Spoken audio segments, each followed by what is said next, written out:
अपने टॉपिक पढ़े ने वो तो चंगी तरह समझ आ गए होंगे सारे सारे।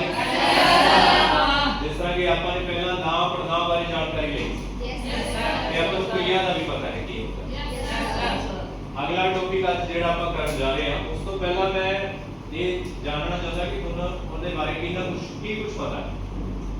जिस तरह की क्रिया कोई बच्चा दसेगा कि ये क्रिया अनु बता बेटा किसी भी काम का करना या होना क्रिया दो ਇਹਦੇ प्रकार ने बैठो शाबाश दो ਇਹਦੇ प्रकार ने अकर्मक और निष्कर्मक जिसके अंदर कर्म है कर्मक जिसके अंदर जिसके अंदर कर्म नहीं है अकर्मक जिसके अंदर कर्म है सकर्मक। और एक वाक है वाक में बोल रहा हूं ਤੁਹਾਡੇ सामने सारे ने ध्यान ਨਾਲ सुनना।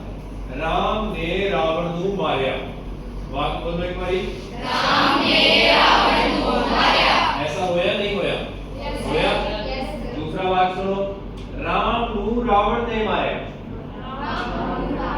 राम ਨੂੰ रावण ने मारा ऐसा नहीं होया नहीं होया। शब्द देखो ही है करता है राम करने वाला एक कर्म है एक क्रिया ठीक है तीन जने एक करने वाला है दूसरे के ऊपर असर पै रहा है क्रिया का पर एक बारी मारने वाला कोई और है मरने वाला कोई और है दूसरी बार मरने वाला कोई और है बदल जाता है। ये क्यों होया एक बारी राम ने मारया दूसरी बारी राम नु मारया ऐसा क्यों होता है क्रिया तो सेम है। किस शब्द करके एक बारी राम ने मारया दूसरी बारी राम मारया गया आपने एक शब्द बदला है केड़ा शब्द बदला है ने शाबाश वेरी गुड दूसरा की बदला है नु ਇਹਨਾਂ ਨੂੰ ਬਦਲਣ ਕਰਕੇ ਸਾਰੇ अर्थ ਦਾ ਕੀ ਹੋ ਗਿਆ अनर्थ हो गया अर्थ ही बदल गया सार का सार ठीक है। पोस्ट करते सकते ਨੇ ਅਤੇ ਨੂੰ ਇਹ ਚਿੰਨ੍ਹ ਨੇ ਇਹਨਾਂ ਚਿੰਨ੍ਹਾਂ ਨੂੰ ਕੀ ਕਿਹਾ ਜਾਂਦਾ ਹੈ कारक मतलब ਤੁਹਾਨੂੰ ਪਤਾ ਹੈ ਪਹਿਲਾਂ ਆਪਾਂ ਨੇ ਟੌਪਿਕ ਸ਼ਾਇਦ ਪੜਿਆ ਹੈ ਪਿਛਲੀ ਕਲਾਸ ਪੜਿਆ ਹੋਵੇਗਾ कारक ठीक है। तो आज का अपना टॉपिक ही है कारक कारक किस बच्चे को पता है कारक ਕੀ ਹੁੰਦਾ है चलो कोई गल नहीं इसके ऊपर ही आज हम चर्चा करेंगे कारक की हुंदा है। ते दूसरा अपना सवाल ये बनता है कारक क्यों हुंदा कारक दी वरतों क्यों कीती जाती है ये दो चीजें समझने की कोशिश करांगे।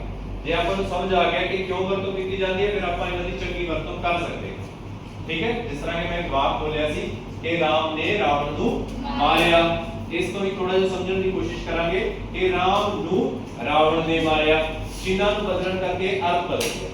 ਇਹਨਾਂ ਚਿੰਨ੍ਹਾਂ ਨੂੰ ਆਪਾਂ ਕਾਰਕ ਕਹਿ ਰਹੇ ਹਾਂ ਤਾਂ ਇਹਨਾਂ ਚਿੰਨ੍ਹਾਂ ਦੀ ਵਰਤੋਂ ਸਾਵਧਾਨੀ ਨਾਲ ਆਪਾਂ ਕਰਨੀ ਚਾਹੀਦੀ ਠੀਕ ਹੈ ਤਾਂ ਕਿ ਆਪਣਾ ਜਿਹੜਾ ਅਰਥ ਹੈ ਉਹ ਅਗਲੇ ਤੱਕ ਸਹੀ ਪਹੁੰਚ ਸਕੇ। ਭਾਸ਼ਾ ਕੀ ਹੁੰਦੀ ਹੈ ਭਾਸ਼ਾ ਹੈ ਦੋ ਲੋਕਾਂ ਦੇ ਵਿਚਾਲੇ ਵਾਰਤਾਲਾਪ ਇੱਕ ਬੋਲਣ ਵਾਲਾ ਦੂਸਰਾ ਸੁਣਨ ਵਾਲਾ दूसरा बोलने वाला ते पहला सुनने वाला यही वार्तालाप भाषा है। पर एक भाषा अपनी सार्थक वार्तालाप उਦੋਂ ਹੀ ਹੋਏਗਾ ਜਦੋਂ ਦੋਨੋਂ ਧਿਰਾਂ ਵਿਚਾਲੇ ਬਰਾਬਰ ਗੱਲਬਾਤ ਹੋਏਗੀ ਅਤੇ अर्थ स्पष्ट होਣਗੇ ਦੋਨਾਂ ਨੂੰ। मान लो ਤੁਹਾਨੂੰ ਜਾਪਾਨੀ ਭਾਸ਼ਾ ਨਹੀਂ ਆਉਂਦੀ ਮੈਨੂੰ ਆਉਂਦੀ ਹੈ ਤੇ ਮੈਂ ਜਾਪਾਨੀ ਚ ਗੱਲ ਕਰਾਂ ਤੁਸੀਂ ਸੁਣ ਤਾਂ ਲਓਗੇ ਪਰ ਸਮਝ ਆ ਜਾਏਗਾ नहीं आएगा क्यों नहीं आएगा क्योंकि मुझे नहीं आती हां जापानी भाषा तो नहीं आती पर जे मैं पंजाबी च गल करा तुसी भी पंजाबी जानते हो फिर जो मैं बोला समझ आ जाएगा यस सर बिल्कुल चंगी तरह समझ आ जाएगा। तो पहली गल तो ये है सार्थक वार्तालाप वास्ते कि दोनों धिरां दी भाषा जिहड़ी है समान साਂਝੀ होनी चाहिए सुनने वाले ਨੂੰ भी ते बोलण वाले ਨੂੰ भी भाषा आनी चाहिए। ਤੇ ਦੂਸਰੀ ਗੱਲ ਹੈ ਕਿ ਸਪਸ਼ਟ ਸ਼ਬਦਾਂ ਦੀ ਸਹੀ ਸ਼ਬਦਾਂ ਦੀ ਵਰਤੋਂ ਹੋਣੀ ਚਾਹੀਦੀ ਹੈ। ਜੇ ਮੇਰੇ ਸ਼ਬਦ ਹੀ ਗਲਤ ਵਰਤਾਂ ਗਲਤ ਸ਼ਬਦ ਬੋਲਾਂ ਵਿਆਕਰਣ ਦੀ ਗਲਤ ਵਰਤੋਂ ਕਰਾਂ ਤਾਂ ਜਿਹੜਾ ਮੇਰਾ ਸਹੀ ਭਾਵ ਹੈ ਤੁਹਾਡੇ ਤੱਕ ਪਹੁੰਚ ਸਕੇਗਾ ਨਹੀਂ ਪਹੁੰਚ ਸਕਦਾ। ਤਾਂ ਸ਼ਬਦ ਦਾ ਚयन ਆਪਾਂ ਨੇ ਜੋ ਕਰਨਾ ਹੈ ਵਿਆਕਰਣ ਦਾ ਜਿਹੜਾ ਚयन ਆਪਾਂ ਨੇ ਸ਼ਬਦਾਂ ਦਾ ਕਰਨਾ ਉਹ ਵੀ ਸਹੀ ਹੋਣਾ ਚਾਹੀਦਾ ਤਾਂ ਹੀ ਇਹ ਗੱਲ ਤੁਹਾਡੇ ਤੱਕ ਜਾਏਗੀ। ਔਰ ਆਪਣਾ ਟੌਪਿਕ ਸ਼ੁਰੂ ਕਰਦੇ ਹਾਂ ਆਪਾਂ ਕਾਰਕ।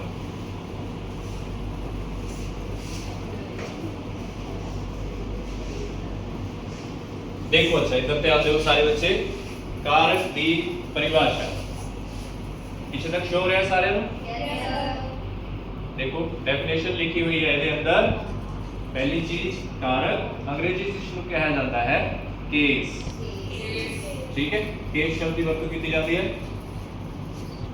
ध्यान नाल देखना सुनना ते समझना जो शब्द नाम ਜਾਂ ਪੜਨਾਮ ਦੇ क्रिया ਜਾਂ ਵਾਕ ਦੇ ਦੂਜੇ ਸ਼ਬਦਾਂ ਨਾਲ ਸੰਬੰਧ ਨੂੰ ਦੱਸਦੇ ਹਨ ਸੰਬੰਧ ਨੂੰ ਦੱਸਦੇ ਹਨ क्रिया ਨਾਲ ਹੁਣ ਜਿਹੜਾ ਧਿਆਨ ਦੇਣ ਵਾਲਾ ਸ਼ਬਦ ਹੈ ਉਹ ਹੈ ਨਾਮ ਜਾਂ ਪੜਨਾਮ ਦਾ ਸੰਬੰਧ ਕਿਰਿਆ ਨਾਲ।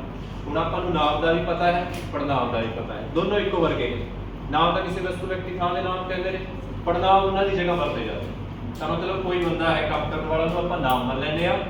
ਜੋ ਉਹ ਕਿਰਿਆ ਕਰ ਰਿਹਾ ਹੈ ਉਸ ਦੇ ਕੰਮ ਨੂੰ ਕਿਰਿਆ ਕਿਹਾ ਜਾਂਦਾ ਹੈ, ਪਰ ਉਹਦੀ ਕਿਰਿਆ ਅਤੇ ਉਸ ਬੰਦੇ ਦੇ ਸੰਬੰਧ ਨੂੰ ਜੋੜਨ ਵਾਲਾ ਸ਼ਬਦ ਕੀ ਹੁੰਦਾ ਹੈ? ਪੜਨਾਮ ਨਹੀਂ ਬੇਟਾ, ਕੀ ਹੁੰਦਾ ਹੈ? ਉਹ ਕਾਰਕ ਹੁੰਦਾ ਹੈ, ਕਾਰक। ठीक है, जो मैं क्रिया कर रहा, मैं की क्रिया कर रहा इस टाइम? पढ़ा रहे हैं, बोल रहे हैं, है ना? ये क्रिया हो रही है ना? इस क्रिया को जिहड़ा शब्द दर्शाएगा, संबंध को जोड़ेगा, उसको की कहा जाता है? कारक कहा है। ठीक, जिस तरह की उदाहरण आप दोबारा लेने हैं, राम ने मारया। किसने मारया? राम की हो गया नाम हो करता। ठीक है, काम करने वाले की किया जाता है? करता। क्रिया की करिए उसने मारया है, तो मारना क्रिया होगी। किसने मारया? राम ने। तो दोनों को जोड़ने वाला शब्द केड़ा है? राम मारया को जोड़ने वाला शब्द केड़ा है? ने। ने जोड़ता है। देखो इस तरीके नाल जे आपां इहनूं समझिए, राम मारया, राम मारया, ਇਹਦੇ ਨਾਲ अर्थ क्लियर हो जाता है। राम नहीं मारा ना, करता आ गया क्रिया, पर ਇਹਦੇ ਨਾਲ अर्थ क्लियर हो गया या नहीं होया? स्पष्ट हो जाता है। सीगा राम मारया, ये जो चीज मैं तुहानूं दसना चाह रहा हूं ये है कि इन्हां दो शब्दां नाल करता भी आ गया, क्रिया भी आ गई, फिर भी वाक का अर्थ स्पष्ट नहीं होता। तो अर्थ स्पष्ट करने वास्ते आपां नूं एक चिन्ह का सहारा लेना पैंदा है। उसे चिन्ह नूं कारक कहते हैं। वो चिन्ह की करता है? नाम अते क्रिया दा संबंध जोड़ता है। नाम अते क्रिया दा संबंध जोड़ता है, वाक नूं अर्थ देता है, वाक नूं पूरा करता है। ठीक है, हुण देखो शब्द की है? राम ने। ये शब्द है, ते जे इसको हटा के मैं इसकी जगह ते दूसरा शब्द लिख दिया,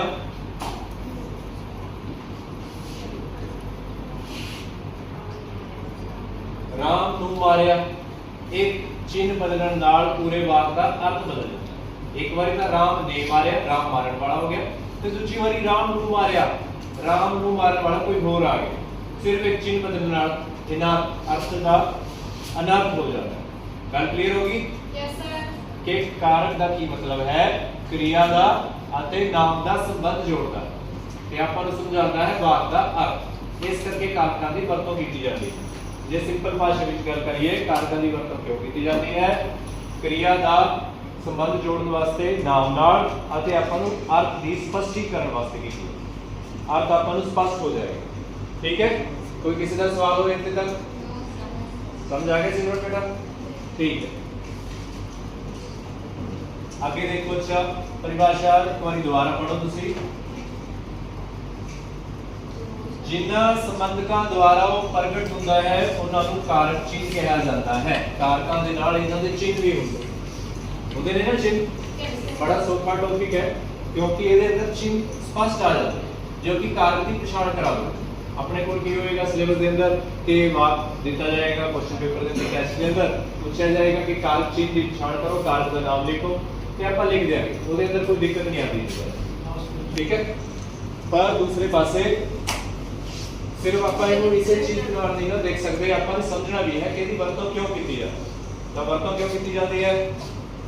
थोड़ा जिहा क्लियर हो गया? एक गल याद रखनी है, वाक दे अर्थ नूं स्पष्ट करने वास्ते इहदी वरतों की है। और बहुत सारे आपां नूं शब्द चाहिए ने वाक दा स्पष्ट करने वास्ते।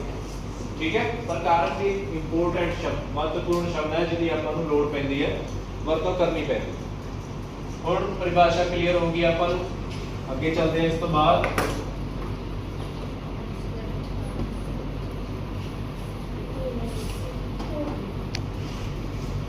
कारक दे प्रकार। ठीक है, ये तुसी नोट भी करो, नाल दी नाल लिखते रहो। कारक दे प्रकार, कितने प्रकार होंदे ने कारक दे? 8 प्रकार। की किसी बच्चे को याद है 8 प्रकार या थोड़े बहुत कोई भी प्रकार दस सकता है? एक इस तरह नहीं, हां खड़े होके दसो।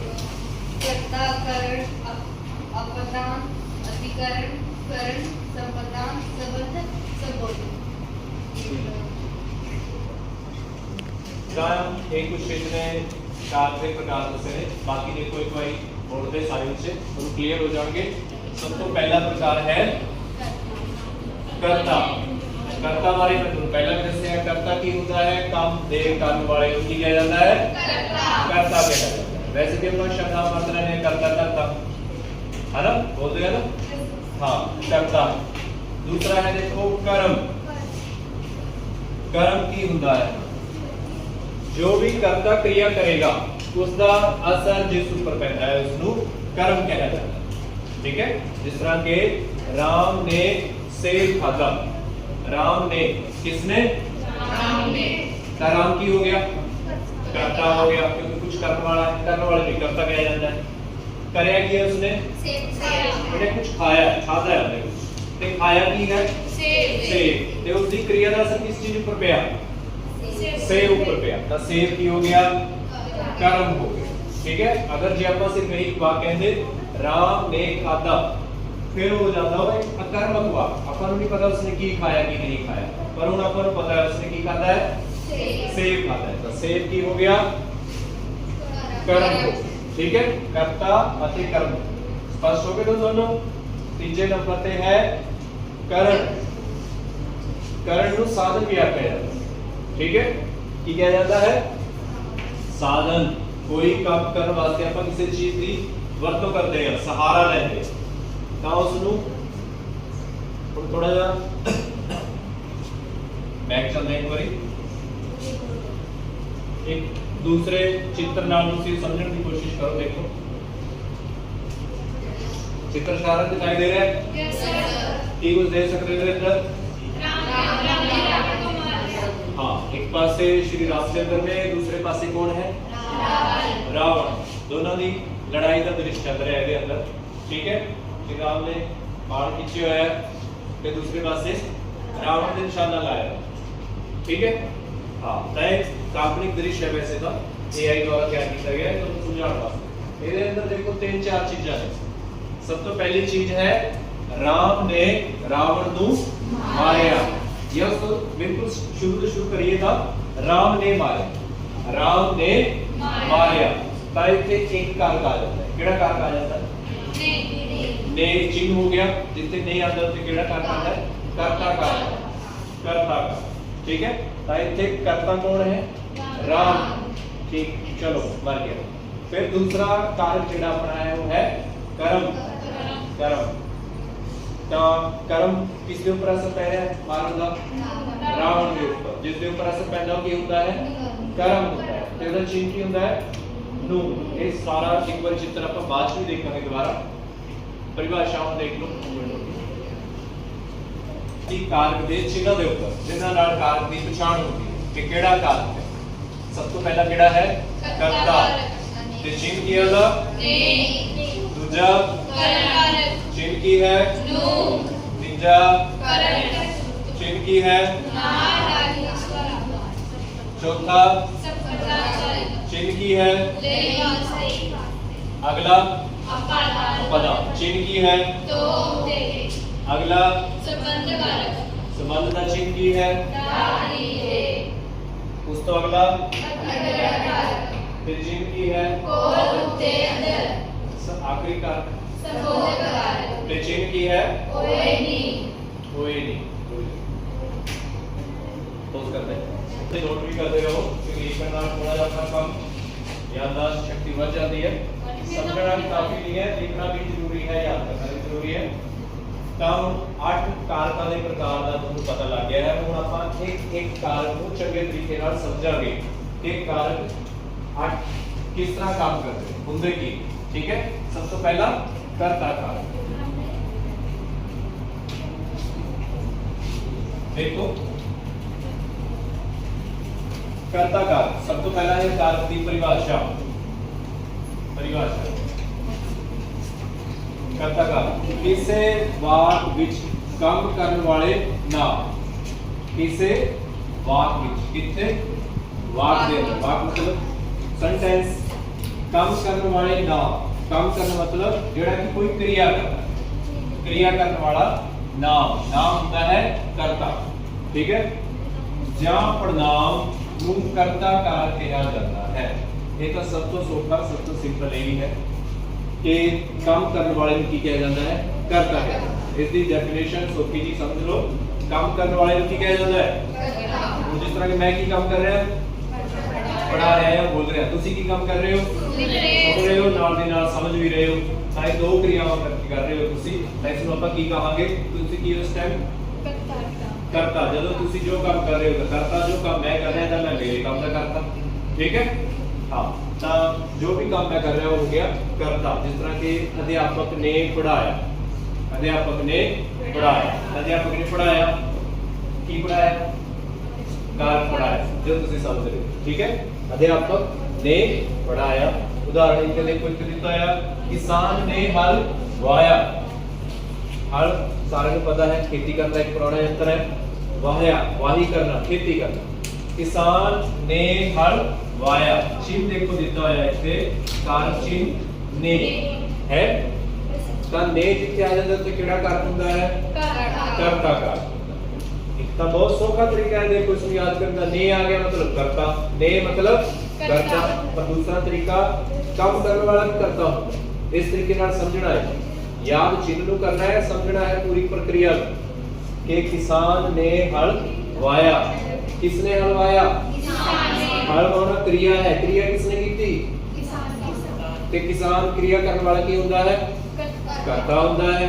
ठीक है? पहला कारक ਤੁਹਾਨੂੰ क्लियर हो गया कि क्रिया करने वाले को किया जाता है? करता। बस इतनी गल याद रखो कि समझो क्रिया करने वाला की ਹੁੰਦਾ है? करता। ਤੇ ਉਸ ਦਾ ਚਿੰਨ੍ਹ ਕੀ ਹੁੰਦਾ ਹੈ? ਨੇ। ਠੀਕ ਹੈ? ਦੂਜਾ ਉਦਾਹਰਨ ਦੇਖੋ, ਬਾਬਾ ਜੀ ਨੇ ਉਪਦੇਸ਼ ਦਿੱਤਾ। ਕਿਸਨੇ ਉਪਦੇਸ਼ ਦਿੱਤਾ? ਬਾਬਾ ਜੀ ਨੇ। ਬਾਬਾ ਜੀ ਨੇ ਉਪਦੇਸ਼ ਦਿੱਤਾ। ਕਰਤਾ ਕੌਣ ਹੈ? ਬਾਬਾ ਜੀ। ਕੀ ਕੰਮ ਕਰਿਆ ਇਹਨਾਂ ਨੇ? ਉਪਦੇਸ਼ ਦੇਣ ਦਾ ਕੰਮ ਕੀਤਾ। ਤਾਂ ਕੰਮ ਕਰਨ ਵਾਲਾ ਕੀ ਹੁੰਦਾ ਹੈ? ਕਿਹੜਾ ਕਾਰਕ? ਕਰਤਾ ਕਾਰਕ। ਸ਼ਾਬਾਸ਼। ਤਾਂ ਚਿੰਨ੍ਹ ਦੁਆਰਾ ਫਿਰ ਨੇ ਆ ਗਈ। स्थिति क्लियर होगी? ठीक है? समझ आ गया कि काम करना उपदेश देना ਅਤੇ ਕਰਨ ਵਾਲਾ ਬਾਬਾ ਜੀ ਕਰਤਾ। ठीक है? इसमें ਆਪਾਂ ਨਾਮ ਵੀ ਕਹਾਂਗੇ, ਨਾਮ ਵੀ ਹੈ, ਇਹਦੀ ਜਗ੍ਹਾ ਤੇ ਪੜਨਾਮ ਵੀ ਆ ਸਕਦਾ ਹੈ। ਤੇ ਜੋ ਇਹ ਸੰਬੰਧ ਇਸ ਸ਼ਬਦ ਦਿਖਾ ਰਿਹਾ ਉਹ ਕਰਤਾ ਕਾਰਕ। ਦੂਜਾ ਕਾਰਕ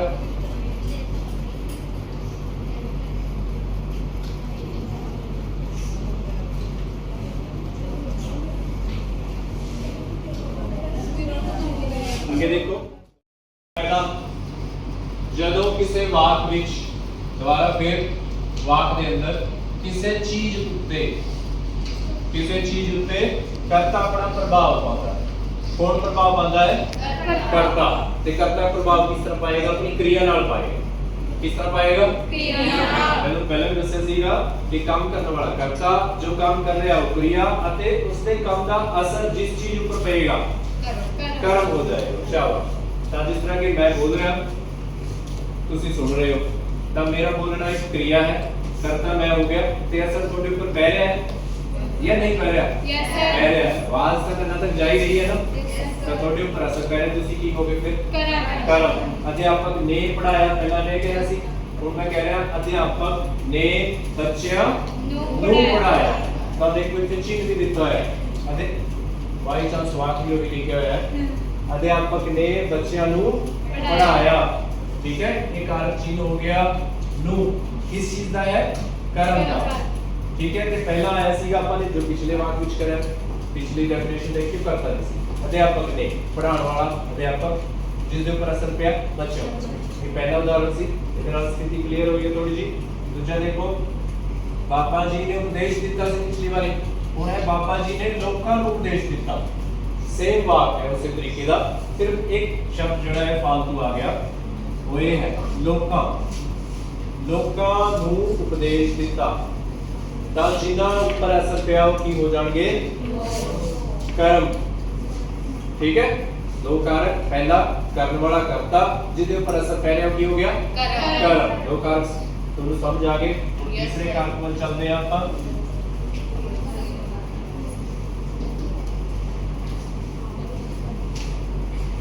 ਕੀ ਨਾਮ ਹੈ ਤੀਸਰੇ ਕਾਰਕ ਦਾ?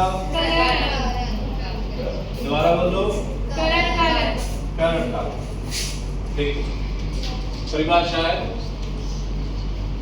ਜਿਸ ਨਾਮ ਜਾਂ ਪ੍ਰਨਾਮ ਦੇ ਨਾਲ ਜਾਂ ਰਾਹੀਂ क्रिया ਕੀਤੀ ਜਾਏ क्रिया ਕੀਤੀ ਜਾਏ। एक और याद रखनी है, इंपॉर्टेंट है कि कोई भी बात दो चीजों के बिना पूरा नहीं होता। केड़ी चीज है रहे हो? कर्ता ਅਤੇ क्रिया, दो चीजें जरूरी ने, कर्ता ਅਤੇ क्रिया। जिस तरह ਆਪਾਂ ਕਹੀਏ ਬੱਚਾ ਸੋ ਗਿਆ ਤਾਂ ਬੱਚਾ ਕੀ ਹੋ ਗਿਆ? कर्ता। सोना की हो गया? क्रिया। तो दो चीजें ਦਾ ਹੋਣਾ ਬਹੁਤ ਜ਼ਰੂਰੀ ਹੈ। पर कई बार मूल चीजों की वरतों भी की जाती है वाक के अंदर।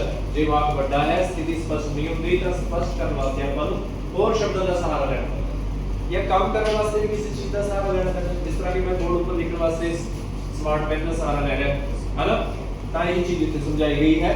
काम करने वास्ते जिस चीज का सहारा लिया जाता है उसको की कहा जाता है कारण। ठीक है, मैं तो पहले दस्या सी साधन को की कहा जाता है कारण।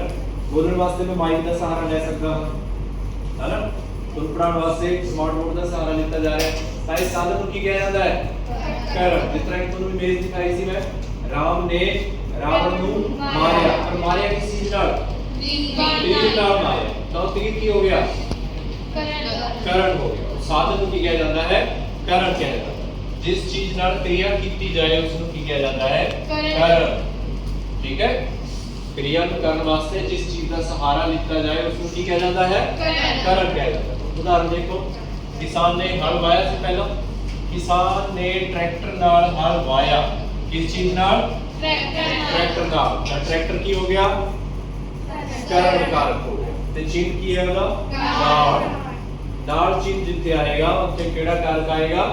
कारण कारक आएगा। ठीक है, नाल चिन्ह ਕਰਨ ਕਾਰਕ ਆਪਸ ਵਿੱਚ ਜੁੜੇ ਹੋਏ ਨੇ। ਨਾਲ ਦਾ ਮਤਲਬ ਹੈ ਸਹਾਰਾ ਲੈਣ ਵਾਸਤੇ।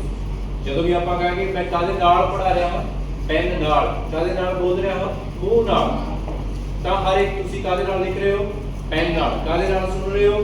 ਕੰਨਾਂ ਨਾਲ ਸੁਣ ਰਹੇ ਹੋ। ਤਾਂ ਆਪਾਂ ਨੂੰ ਸਹਾਰਾ ਲੈਣਾ ਹੀ ਪੈਂਦਾ ਹੈ ਹਰ ਕਿਰਿਆ ਵਾਸਤੇ। ਤਾਂ ਜਿਸ ਚੀਜ਼ ਦਾ ਸਹਾਰਾ ਲਿੱਤਾ ਜਾਂਦਾ ਹੈ ਉਹ ਕੀ ਬਣ ਜਾਂਦੀ ਹੈ? ਕਰਨ ਕਾਰਕ। ਠੀਕ ਹੈ, ਬੱਚਿਆਂ ਨੇ ਮਿਹਨਤ ਨਾਲ ਕੰਮ ਕੀਤਾ। ਦੂਜਾ ਵਾਕ ਹੈ बच्चियां ने, पहला ही वाक्य कितना हो सकता है? देखो, बच्चियां ने कीता, इन्हों अपन छड़ देंगे, बच्चियां ने कीता। तो बच्चियां ने सिर्फ कर्ता कारक आया, ये किने करे? बच्चे ने कीता। दूसरा होता मेरे थोड़ा जा, बच्चियां ने काम कीता। की कीता? काम कीता। ते अगली स्थिति जेड़ी है बढ़ती है, बच्चियां ने मेहनत नाल काम कीता। मेहनत नाल, कादे नाल काम कीता? मेहनत नाल। इस मेहनत की जगह मैं ये लिख दिया बच्चा ने अध्यापक नाल काम कीता। तो गलत होएगा या सही होएगा? सही होएगा। वो भी अध्यापक नाल काम कीता। तो चिन्ह हो गया नाल अते कारण केड़ा हो गया? कारण कारक हो गया। ठीक है, अगला देखो तुसी। कारण तो बाद अगला है संप्रदान का। केड़ा है? संप्रदान का। संप्रदान का परिभाषा पहला की तरफ, जिस नाम या प्रनाम नहीं वाक का कर्ता काम करता है। नाम या प्रनाम नहीं वाक का कर्ता काम करता है, जिसके वास्ते काम किया गया है। हुण मैं तुहानू एक तस्वीर दूसरी दिखाना एक बार, ਉਹਦੇ ਨਾਲ थोड़ी जी स्थिति स्पष्ट होएगी। देखो तस्वीर दिखाई दे रही है सारे? Yes sir. काम किसने कीता? राम ने। किस ऊपर असर होया? मारया कादे नाल? किस दे ਲਈ मारया? सीता दे ਲਈ मारया, क्योंकि सीता रावण कोल बंदी सी, कैद कीता है सी। ਉਹਨੂੰ ਛਡਾਉਣ ਵਾਸਤੇ ਸ਼੍ਰੀ ਰਾਮਚੰਦਰ ਉੱਤੇ ਗਏ ਲੰਕਾ ਦੇ ਅੰਦਰ, ਵਾਨਰ ਸੈਨਾ ਨਾਲ ਚੜਾਈ ਕੀਤੀ ਅਤੇ ਰਾਵਣ ਨੂੰ ਮਾਰ ਕੇ ਸੀਤਾ ਜੀ ਨੂੰ ਬਚਾਇਆ।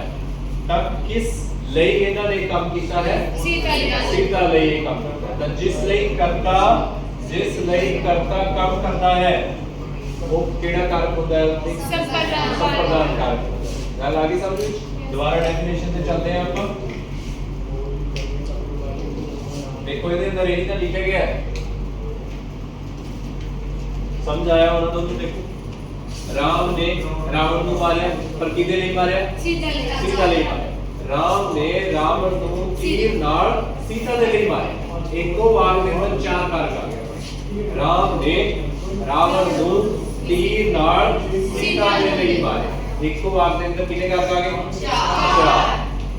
ठीक है, दूसरा उदाहरण देखो, पिता जी बच्चों ਲਈ खिडौने ਲਿਆਏ ਕਿਹਦੇ ਲਈ ਲਿਆਏ ਬੱਚਿਆਂ ਲਈ ਲੈ ਕੇ ਆਏ ਠੀਕ ਹੈ ਤਾਂ ਇਹਦਾ ਚਿੰਨ੍ਹ ਕੀ ਹੈ ਲਈ ਜਿਸ ਤਰ੍ਹਾਂ ਮੈਂ ਦੱਸਿਆ ਸੀਗਾ ਕਿ ਰਾਮ ਨੇ ਰਾਵਣ ਨੂੰ ਸੀਤਾ ਦੇ ਕਿਸ ਦੇ ਲਈ ਸੀਤਾ ਦੇ ਤਾਂ ਉਹ ਕੀ ਹੋ ਗਿਆ ਸੰਪਰਦਾਨ ਜਿਸ ਦੇ ਲਈ ਕੰਮ ਕੀਤਾ ਜਾਏ ਤਾਂ ਉੱਥੇ ਕਿਹੜਾ ਕਾਰਕ ਹੁੰਦਾ ਹੈ ਸੰਪਰਦਾਨ ਤੇ ਚਿੰਨ੍ਹ ਕੀ ਹੁੰਦਾ ਹੈ ਲਈ ਤਾਂ ਇਹ ਯਾਦ ਰੱਖਣਾ ਆਪਾਂ ਨੇ ਜਿੱਥੇ ਲਈ ਚਿੰਨ੍ਹ ਆਏਗਾ ਉੱਥੇ ਕਿਹੜਾ ਕਾਰਕ ਹੈ ਸੰਪਰਦਾਨ ਕਿਉਂਕਿ ਕਿਸੇ ਨਾ ਕਿਸੇ ਲਈ ਕੰਮ ਕੀਤਾ ਜਾ ਰਿਹਾ ਹੈ ਜਿਹਦੇ ਲਈ ਕੰਮ ਕੀਤਾ ਜਾ ਰਿਹਾ ਹੈ ਉੱਥੇ ਸੰਪਰਦਾਨ ਕਾਰਕ ਹੋ ਗਿਆ ठीक है दूसरा उदाहरण है भगत सिंह ने देश ਲਈ ਜਾਨ ਵਾਰ ਦਿੱਤੀ किस दे ਲਈ देश ਤਾਂ ਲਈ ਚਿੰਨ੍ਹ ਦੁਆਰਾ ਫੇਰ ਆਇਆ ਹੈ ਅਤੇ ਕਾਰਕ ਕਿਹੜਾ ਹੋ ਜਾਏਗਾ ਸੰਪਰਦਾਨ ਕਿਹੜਾ ਕਾਰਕ ਹੋ ਜਾਏਗਾ ਸੰਪਰਦਾਨ ठीक है ਇਹ ਤਾਂ ਕਲੀਅਰ ਹੈ ਅਗਲਾ ਦੇਖੋ ਤੁਸੀਂ ਅਪਾਦਾ ਕਿਹੜਾ ਹੈ ਅਪਾਦਾ डेफिनेशन पहला परिभाषा जिस व्यक्ति वस्तु तो कोई चीज अलग या वक्री की जाए ठीक है वक्री की जाए जिस तरह के ये देखो तुसी किताब रखी है टेबल के ऊपर ये थल्ले गिर जाए तो आप कहांगे कि पुस्तक मेज तो नीचे डिग पई या पत्ता पेड़ तो डिग पिया टूट के टाणी तो थल्ले डिग पिया है ना दरख्त तो पत्ता लहदा हो गया जिथे दो चीज़ां दी दूरी हुंदी है लहदियां हुंदियां ने बच्चा छत तो डिग पिया है ना दो चीज़ों की दूरी होती है उसमें किहड़ा कारक होता है ठीक है दो चीज़ों की वरतों की जाती है वास्ते एक है चो ते दूसरा है तो देखो आप हनेरी आउंदियां ही पत्ते दरख्त तो वख हो गए हनेरी आउंदियां ही पत्ते दरख्त तो वख हो गए कारण वैसे दस्या है ਆਪਾਂ ਇਹਨਾਂ ਨੂੰ ਲੈ ਸਕਦੇ ਹਾਂ ਪੱਤੇ ਦਰਖਤ ਤੋਂ ਵੱਖ ਹੋ ਗਏ ਵੱਖ ਹੋਣਾ ਲੈ ਲਓ ਦੋ ਚੀਜ਼ਾਂ ਦੀ ਦੂਰੀ ਜਿੱਥੇ ਆਏਗੀ ਉੱਥੇ ਕਿਹੜਾ ਕਾਰਕ ਆਏਗਾ ਅਪਾਦਾ ਠੀਕ ਹੈ ਕਿਹੜਾ ਕਾਰਕ ਆਏਗਾ ਅਪਾਦਾ ਚਿੰਨ੍ਹ ਕੀ ਹੈ ਚੋਂ ਅਤੇ ਤੋਂ ਚੋਂ ਕਿਸ ਤਰ੍ਹਾਂ ਦੇਖੋ ਸਵਾਰੀ ਬੱਸ ਰੁਕਦਿਆਂ ਹੀ ਬੱਸ ਚੋਂ ਬਾਹਰ ਨਿਕਲ ਗਈ ਬੱਸ ਤੋਂ ਕੀ ਹੋ ਗਈ ਦੂਰੀ ਬਾਹਰ ਨਿਕਲ ਦੂਰੀ ਕ੍ਰੀਏਟ ਹੋ ਗਈ ਨਾ ਜਿੱਥੇ ਦੂਰੀ ਬਣਦੀ ਹੈ ਉੱਥੇ ਕੀ ਹੁੰਦਾ ਹੈ ਫਿਰ ਅਪਾਦਾ ठीक है हाँ अगला देखो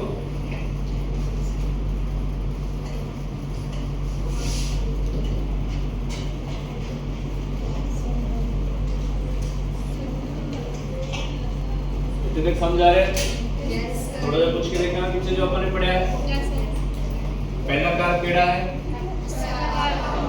कर्ता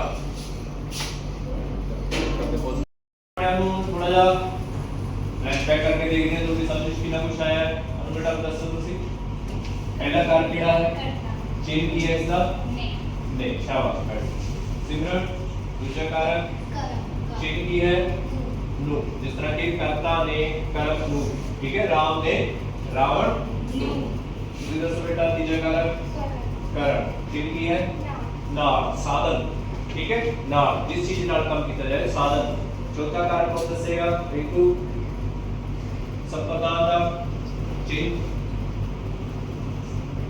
संप्रदान का चिन्ह संप्रदान है मतलब जिस चीज ने काम किया जाए जिस चीज ने काम किया जाए तो चिन्ह की हो गया ले ले चिन्ह की हो गया ले बैठो शाबाश कीर्ति पंजवां कारक अपादान चिन्ह की है तो जुदाई वक्त थोड़ा दो चीजें जितने दो चीजें दूर होंगे तो केड़ा कारक होएगा अगले कारक पर चलते हैं और आप संबंध कारक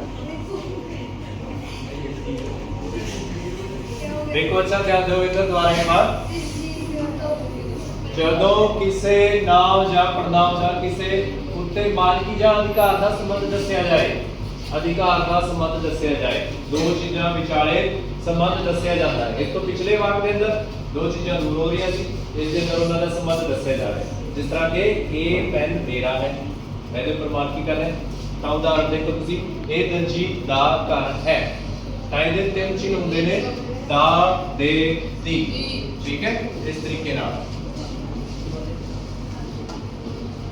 ਇਹ ਪੁਸਤਕ ਰਾਮ ਦੀ ਹੈ ਕਿਸ ਦੀ ਹੈ ਰਾਮ ਦੀ ਪੁਸਤਕ ਦਾ ਸੰਬੰਧ ਕਿਹਦੇ ਨਾਲ ਜੋੜਿਆ ਜਾ ਰਿਹਾ ਹੈ ਰਾਮ ਕਰਤਾ ਨਾਲ ਜੋੜਿਆ ਜਾ ਰਿਹਾ ਹੈ ਤਾਂ ਪੁਸਤਕ ਕਿਸ ਦੀ ਹੈ ਰਾਮ ਦੀ ਹੈ ਤਾਂ ਦੀ ਸ਼ਬਦ ਚਿੰਨ੍ਹ ਹੋ ਗਿਆ जिस नाल जोड़ा जा रहा है उत्थे संबंध कारक ਅਗਲਾ ਤੁਸੀਂ ਦੇਖੋ ਇਹ ਪੰਜਾਬੀ ਦੀ ਕਲਾਸ ਹੈ। ਕਿਸ ਦੀ ਕਲਾਸ ਹੈ? ਪੰਜਾਬੀ ਦੀ। ਪੰਜਾਬੀ ਵਾਲੇ ਬੱਚੇ ਬੈਠੇ ਨੇ ਸਾਰੇ ਦੇ ਸਾਰੇ, ਠੀਕ ਹੈ। ਤਾਂ ਬੱਚੇ ਦਾ ਸੰਬੰਧ ਕਿਹਦੇ ਨਾਲ ਜੋੜਿਆ ਜਾ ਰਿਹਾ ਹੈ? ਪੰਜਾਬੀ ਦੀ ਕਲਾਸ। ਠੀਕ ਹੈ। ਤਾਂ ਜੋੜਨ ਵਾਲਾ ਸ਼ਬਦ ਕਿਹੜਾ ਹੈ? ਦੀ। ਇਹ ਜੋੜਨ ਵਾਲੇ ਤਿੰਨ ਸ਼ਬਦ ਹੁੰਦੇ ਨੇ ਦਾ, ਤੇ, ਦੀ। ਠੀਕ ਹੈ। ਰਾਮ ਸ਼ਾਮ ਦਾ ਭਰਾ ਹੈ। ਕਿਸ ਦਾ ਭਰਾ ਹੈ? ਦਾ ਭਰਾ। ਦਾ ਵੀ ਆ ਗਿਆ ਨਾ ਵਿੱਚ, ਤਾਂ ਸੰਬੰਧ ਜੋੜਨ ਵਾਲਾ ਸ਼ਬਦ ਕਿਹੜਾ ਹੋ ਗਿਆ? ਦਾ ਹੋ ਗਿਆ। ਇਸ ਤਰੀਕੇ ਨਾਲ ਦੋਨਾਂ ਦਾ ਸੰਬੰਧ ਜੁੜਦਾ ਹੈ। ਠੀਕ। ਅਗਲਾ ਕਾਰਕ ਦੇਖੋ ਇਸ ਤੋਂ ਬਾਅਦ ਕੋਈ ਦੱਸੇਗਾ ਅਗਲਾ ਕਾਰਕ ਕਿਹੜਾ ਹੈ ਸੰਬੰਧ ਤੋਂ ਬਾਅਦ? ਅਧਿਕਾਰ। ਸ਼ਾਬਾਸ਼।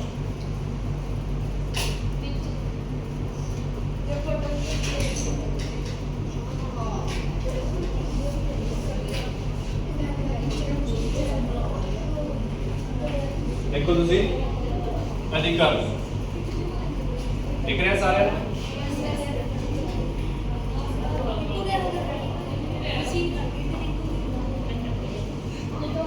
सत्तवां प्रकार है देखो अधिकार विच उत्ते।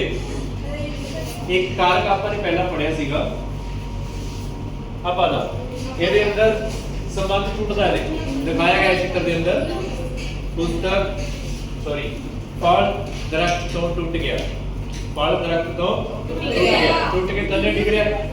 इस ते बिल्कुल उल्ट है अधिकरण का चिन्ह ने इसके विच उत्ते ते, जिस तरह के किताब मेज उत्ते पई इस दे विच संबंध दिखाया जा रहा है। ओदे विच संबंध टूट रहा सी। ठीक है। दो ये चीज़ां लैदियां हो रही सन, पर इस दे अंदर इसका उल्ट है थोड़ा जा। किताब मेज उत्ते पई है किताब मेज उत्ते। ठीक है। इसी तरीके नाल कोई चीज या उत्ते या विच, जिस तरह के सेब फ्रिज विच रखा है, किथे रखा है? सेब। हाँ, या तो कोई चीज ऊपर होएगी या फिर विचाले होएगी, तां जेड़े दो चीज़े वरते जाते ने विच उत्ते अते इस उत्ते दा ही छोटा रूप ते है। एब्रीविएशन जिन्हों आपां अंग्रेजी विच कहंदे आ छोटा रूप ते है विच उत्ते। ठीक है। तां इन्हां चिन्हां दे नाल ये चीज स्पष्ट हो जाएगी कि केड़ा कारक है? अधिकरण कारक। केड़ा कारक है? अधिकरण कारक। हुण लास्ट वाला कारक उसका प्रकार तुसीं देखो।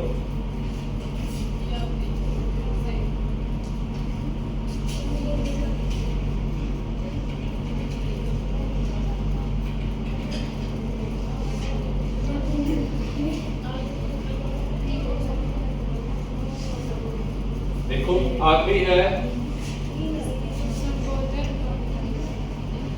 संबोधन। संबोधन का मतलब होता है किसी को संबोधित करना, किसी को संबोधित करना। जिस तरह ओए, ताए ओए की हो गया? संबोधन हो गया। नी ठीक है। गुस्से वाला संबोधन सी थोड़ा जा। ठीक है। ध्यान खींचने वास्ते, किसी का ध्यान अपने वाल करने वास्ते जिन्हां शब्दों की वरतों की जाती है। जिस तरह के आपां परमात्मा का ध्यान जे अपने वाल करना है, कहते हैं आपां हे परमात्मा, हे मेरे रब, हे सच्चे वाहिगुरू, तां हे शब्द की हो गया? संबोधन कारक हो गया। तां केड़े-केड़े चिन्ह देखो? हे, ओ, ओए, नी, ये सारे शब्द किसके उदाहरण ने? संबोधन कारक ने। संबोधन का मतलब ये होता है किसी को संबोधन करना, बुलाना, किसी का ध्यान अपने वाल खिंचना। ठीक है। ਤਾਂ ਆਪਣੇ ਵੱਲ ਖਿੱਚਣ ਵਾਸਤੇ ਜਿਨ੍ਹਾਂ ਸ਼ਬਦਾਂ ਦੀ ਆਪਾਂ ਵਰਤੋਂ ਕਰਾਂਗੇ ਉਹ ਸੰਬੋਧਨ ਕਾਰਕ ਦੇ ਅੰਦਰ ਆ ਜਾਣਗੇ। ਠੀਕ ਹੈ। ਬੰਦ ਕਰੀਏ ਹਮ ਇੱਕ ਵਾਰ ਦੁਬਾਰਾ ਧਿਆਨ ਦਿਓ। ਦੇਖੋ 8 ਦੇ 8 ਪ੍ਰਕਾਰ ਤੁਹਾਡੇ ਸਾਹਮਣੇ ਨੇ। 8 ਦੇ 8 ਪ੍ਰਕਾਰਾਂ ਦੇ ਨਾਮ ਕਰਤਾ, ਕਰਮ, ਕਾਰਨ, ਸੰਪਰਦਾਨ, ਫਲਾਂ, ਅਧਿਕਾਰ, ਸੰਬੰਧ ਅਤੇ ਸੰਬੋਧਨ ਸਾਰਿਆਂ ਦੇ ਚਿੰਨ੍ਹ ਨੇ। ਜਿਸ ਤਰ੍ਹਾਂ ਕਿ ਸਾਨੂੰ ਛੋਟੇ ਹੁੰਦੇ ਨਾਲ ਰੱਟਾ ਕਿਸ ਤਰ੍ਹਾਂ ਲਵਾਇਆ ਜਾਂਦਾ ਸੀ? ਕਰਤਾ ਨੇ ਕਰਮ ਨੂੰ ਕਰਨ ਨਾਲ ਸੰਪਰਦਾਨ ਲਈ ਅਪਦਾਨ ਤੋਂ ਅਧਿਕਾਰਨ ਵਿੱਚ ਸੰਬੰਧ ਨਾਲ ਦੀ ਸੰਬੋਧਨ ਹੈ ਹੋਏ ਆਦि। इस तरीके याद भी करना है, समझना भी है। समझ तुसी लिया है, पर इन्हां दे नाम भी याद रखने बहुत जरूरी ने क्योंकि नवे शब्द ने तुहाडे पास। ते दूसरे पासे इन्हां दे सारे दी परिभाषा भी है इस दे अंदर अते नाल दे नाल उदाहरण दे के समझाया है। ठीक है। आपां ने सारे उदाहरण नाल समझे ने, सारे कारकां दी परिभाषा देखी है अते सारे दे चिन्ह भी देखे। मेन गल ये है कि तुसी पहला की करना है? चिन्ह देखना है। चिन्ह तो बाद कारक दी पहचान करनी। कर लोगे इस तरह? Yes sir. ठीक है। एक चीज और देखो फिर दोनों चित्र जेड़ा आपने पहला देखा सी, एक बार दोबारा देखांगे इसनु।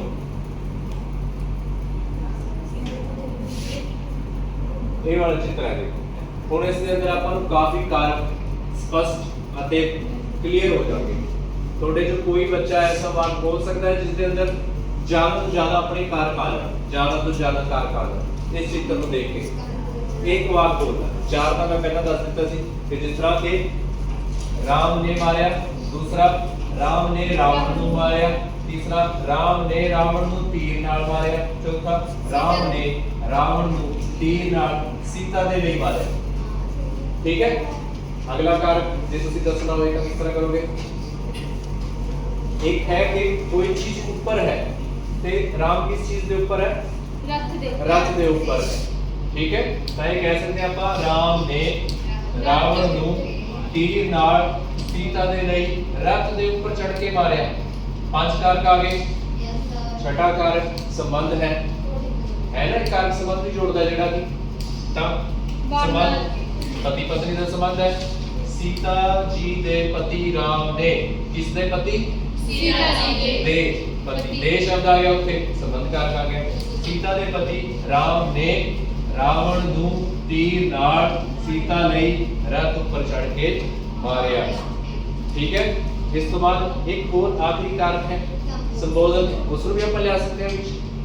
कोशिश करो इस तरह आएगा, देखो हे राम, हे सीता जी ने पति राम, तुसी राम जी ने रथ ऊपर चढ़ के तीर नाल रावण ਨੂੰ मारिया। ਤਾਂ हे राम, राम भी आ गया, संबोधन भी आ गया। इस तरीके नाल एक चित्र के अंदर एक वाक के अंदर बहुत सारे कारक आ जाते हैं। एक चित्र और सीगा जो कि इस टाइम मेरे को नहीं है, वो मैं तो दिखाऊंगा, रुक जा बंद करेंगे। पढ़ाई हुई फोटो है, बिल्कुल असली वर्गे लगती है। ਇਹਦੇ ਅੰਦਰ ਦੇਖੋ ਕਿਹੜਾ ਕਿਹੜਾ ਕਾਰਕ ਤੁਸੀਂ ਲੱਭ ਸਕਦੇ ਹੋ।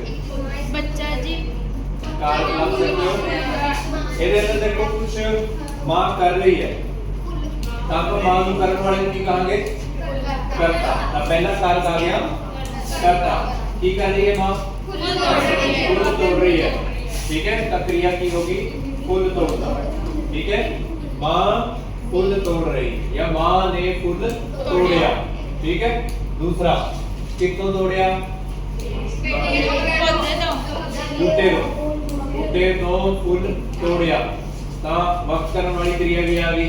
ठीक है, रेडी मुंडा खड़ा हो की कर रहा है, ता किदे लिए तोड़िया, बच्चे लिए तोड़िया। मां ने टाणी तो बच्चे ਲਈ फूल तोड़िया। किस ਨੂੰ ਤੋੜਿਆ ਗਿਆ, फूल ਨੂੰ। मां द्वारा या मां ने बच्चे ਲਈ टाणी तो फूल ਨੂੰ ਤੋੜਿਆ।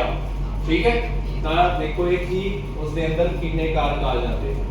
ठीक, आगे देखो मां किथे बैठी है, कुर्सी पे बैठी है। जिस तरह श्री रामचंद्र किथे खड़े सीगे, रथ पे, ते मां किथे बैठी है, कुर्सी पे। ते कुर्सी ऊपर बैठ के मां ने बच्चे ਲਈ टाणी तो फूल तोड़े। अगला किस चीज नाल तोड़िया, हाथ नाल तोड़िया। नाल भी आंदा ना, जिस चीज की वरतों कीती जाती है सहारा दिता जाता है, किहड़ा कारक हुंदा है, करण कारक। समझ गए ना मतलब तुसी कि मां ने कुर्सी ऊपर बैठ के हाथ नाल बच्चे ਲਈ टाणी तो फूल तोड़िया। और अगला देखो किस चीज का फूल तोड़ रही है, गुलाब दा। जितने दा आ जाए उसे किहड़ा कारक आंदा है, संबंध कारक। संबंध कारक किस चीज का है, फूल, गुलाब। गुलाब का संबंध किस नाल जोड़िया, बूटे नाल जोड़िया। दोबारा देखो वाक नु, मां कुर्सी ऊपर बैठ के बच्चे ਲਈ हाथ नाल टाणी तो गुलाब दा फूल तोड़ रही है, गुलाब दे फूल ਨੂੰ तोड़ रही है। ਤਾਂ ਇੱਕ ਵਾਕ ਦੇ ਅੰਦਰ ਆਪਣੇ ਲਗਭਗ 7 कारक ਆ ਜਾਂਦੇ। ठीक है, ਤੇ ਆਪਾਂ ਕਹਾਂਗੇ हे मां, ਤਾਂ ਫਿਰ ਅੱਠਵਾਂ ਕਾਰਕ ਵੀ ਆ ਜਾਏਗਾ। ਇਸ ਤਰੀਕੇ ਨਾਲ ਇੱਕ ਫੋਟੋ ਦੇ ਅੰਦਰ, ਇੱਕ ਵਾਕ ਦੇ ਅੰਦਰ, ਇੱਕ क्रिया ਦੇ ਅੰਦਰ 8 ਦੇ 8 ਕਾਰਕਾਂ ਦੀ ਵਰਤੋਂ ਕੀਤੀ ਜਾ ਸਕਦੀ ਹੈ। ठीक है, ओके, थैंक यू।